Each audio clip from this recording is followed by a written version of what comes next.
I followed the legend about a giant that was sacrificed in a small town in Mexico. And guess what I found here? I found it. Here is a biggest tombstone I have ever seen. It's a tombstone that is 60 tons. Right behind me, you see it right there. This tombstone is 8 meters, 8.5 meters long, 5 meters wide, 1 meter tall.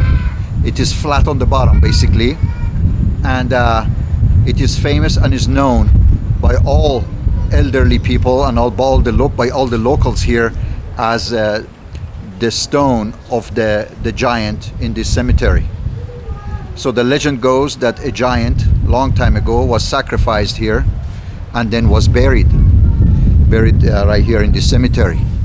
There is detailed carvings on this stone, which I'm going to try to show you, but I don't know if it's going to show very good in the camera. I'm going to try to show it to you. You can see that there is an image of a giant with his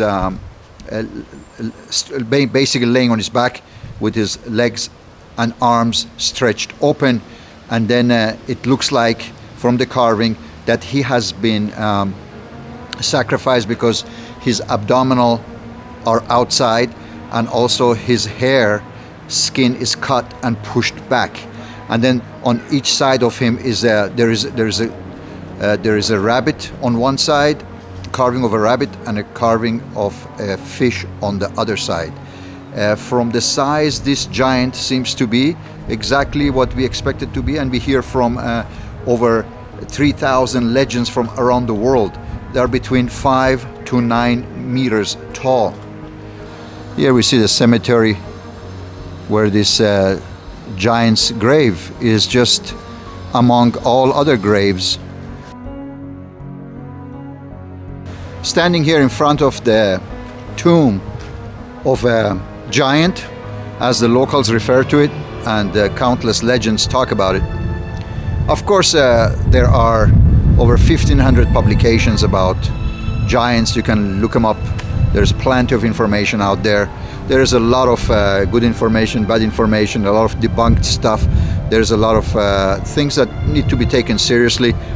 There's also over 3,500 legends around the world about the giants, where supposedly one of them is buried here right behind me in the middle of this cemetery. I also am reminded of the book of Genesis as a Christian.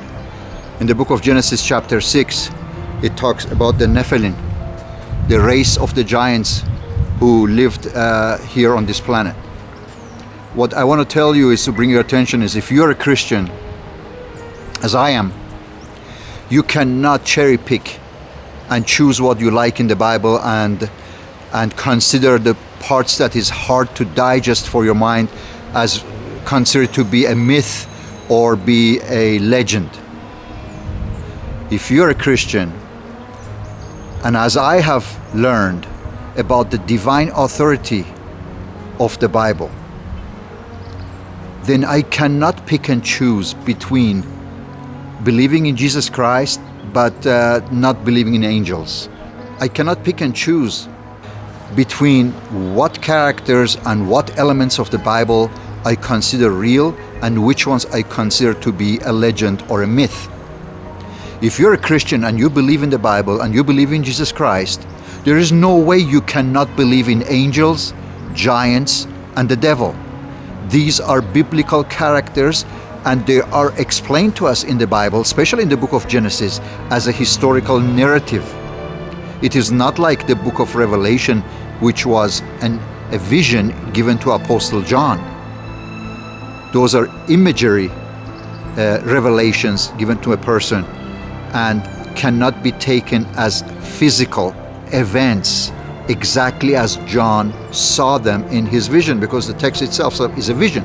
But the book of Genesis chapter 6, where it talks about the giants and the race of the giants, it is a historical narrative, and it's not telling us a figurative story or imaginary story about the race of giants. So if you're a Christian, I am a Christian apologist, a Christian theologian, I have sufficient evidence that for the divine authority of the Bible. I know Bible is not a book. The book of Genesis is not a book about God. It's a book with a text from God.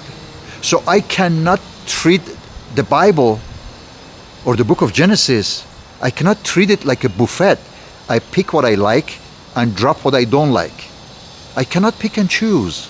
If I believe in Moses, Abraham, and biblical characters as they if really existed, I cannot push to the side the race of the giants, where here is a grave of one of them. Now, have they opened the grave to see who is under it? No. Do they let us open it? No. Have the researchers tried everything with the Mexican government to get the permission to lift this 60-ton rock and see what is under it? No. But to the rest of the world, giants are a legend. And there is some evidence, there's a lot of evidence actually for them, okay? You can look it up, research it yourself. I'll also post maybe some information in the comment section.